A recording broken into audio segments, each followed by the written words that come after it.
Баршаңызға сәлем. Әдемі қартая білу де өнер.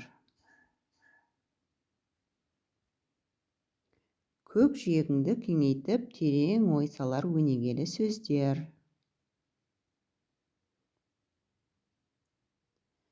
Адам өмірі бір сәттік көктем емес, маусымдар алмасқан ұзақ сапар. Сол сапардың әр кезеңі өзінше қымбат, өзінше мәнді.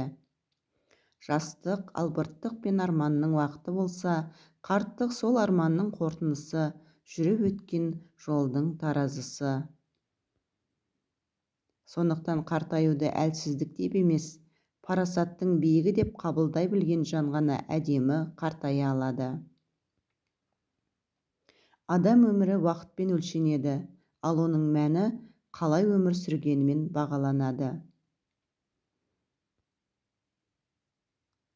Жастық желдей өтетін кезең, ал қарттық сол желден кейін қалған із, жинақталған парасат.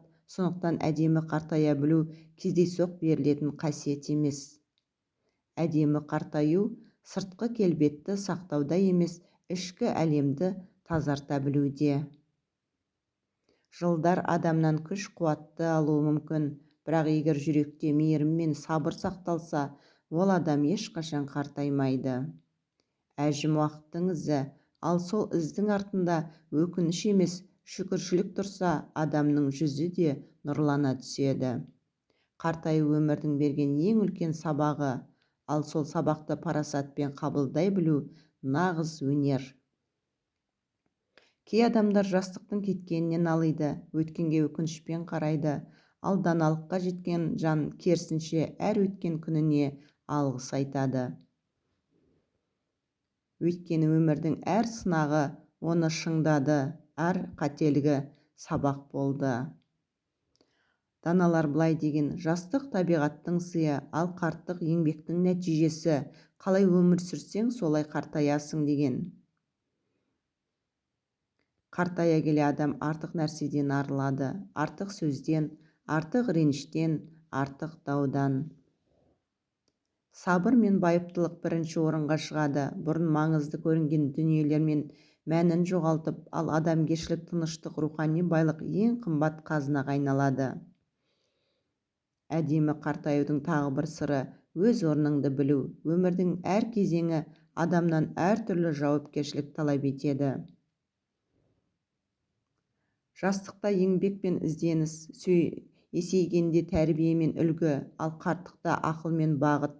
Өз орнын тапқан адам ғана қоғамда қадірлі болады. Қазақ халқы қарттық кемдік емес, парасаттың кемел шағы деп бекер айтпаған. Өйткені қария халықтың тірі шежіресі, өткен мен бүгіннің арасын жалғаған алтын көпір. Әдемі қартайған адам ұрпаққа ақылымен де, мінезімен де өнеге. Даналар уақыт бәрін өзгертеді, бірақ адам өзін өзі өзгерте алады деген. Қартаю сабырдың, байыптылықтың, сөздің салмағы артатын шақ.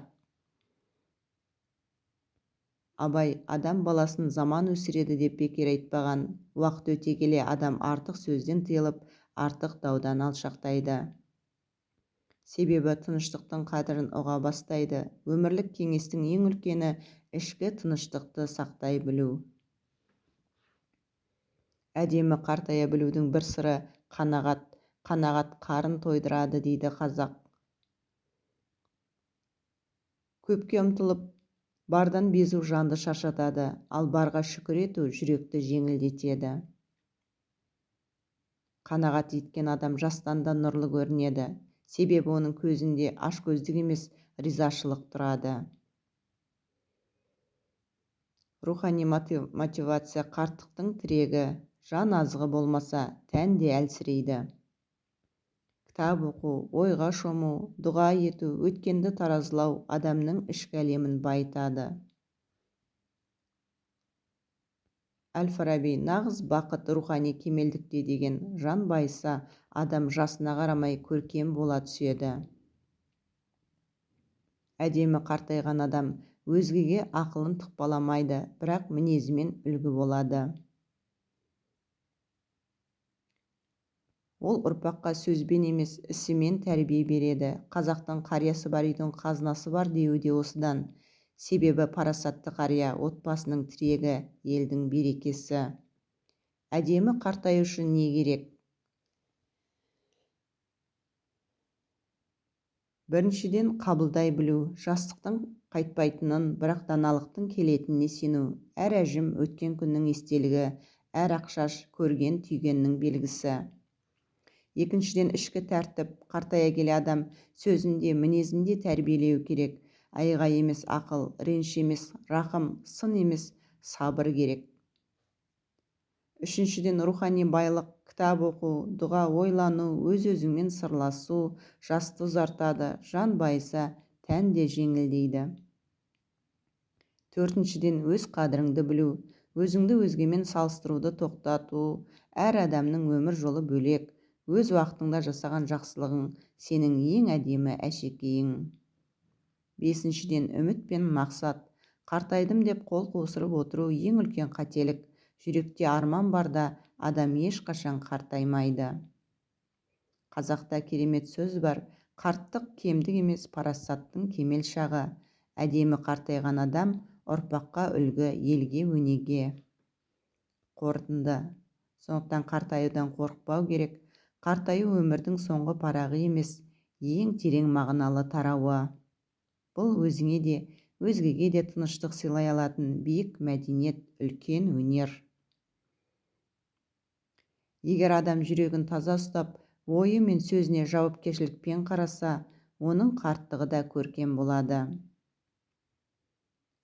Әдемі қартая білу, уақытты жеңу емес, уақытпен тіл табыса білу өнері.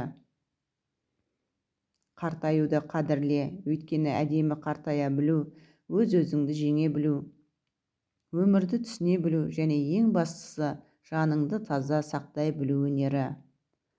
Бақыттысың әр таң сайын көзіңді, сұлулыққа суарудан қашпасаң, қартайдым деп алдай көрме өзіңді, қарттық жаспен өлшенбейді ешқашан. Мұхтар Шаханов.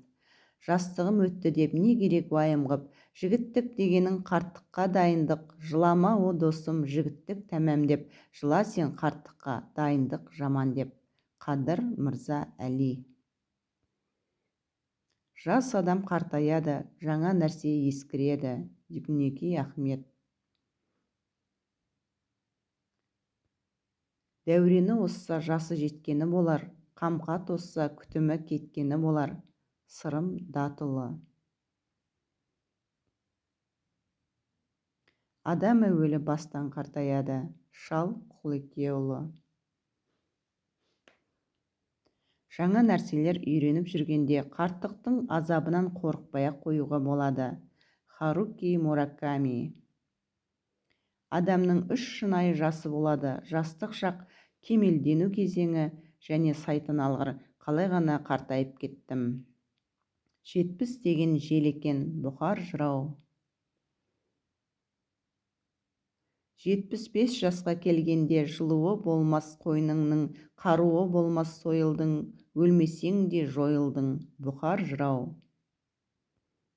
Қартайсаң да қарт бабаңды сыйлай біл, күндердің күні болғанда кімдерде кімнің дейсің белі бүгілмес. Бұқар жырау. Жас қартаяды, жоқ туады, туған өледі. Абай Құнанбайұлы. Қарт адам ұзақ сапар шегіп, тоналып қалған жолаушы сияқты. Бауыржан Момышұлы. Кәрілік екі көзді қызартады, сүйектің етін сылып ұзартады, еңкейсең етбетіңнен түсіргендей, батпандап түзе тұзға тұз артады. Жамбыл Жабаев. Бейнебаян ұнаса, қазақша арнамызды қолдап, лайк басып, қоңыраушаны белгілеп тіркеле кетіңіз.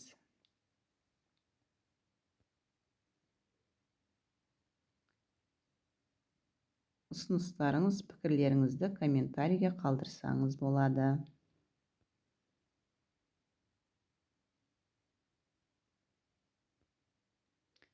Достарыңызбен бөлісе отырсаңыз тіптен қуанышты болар едім.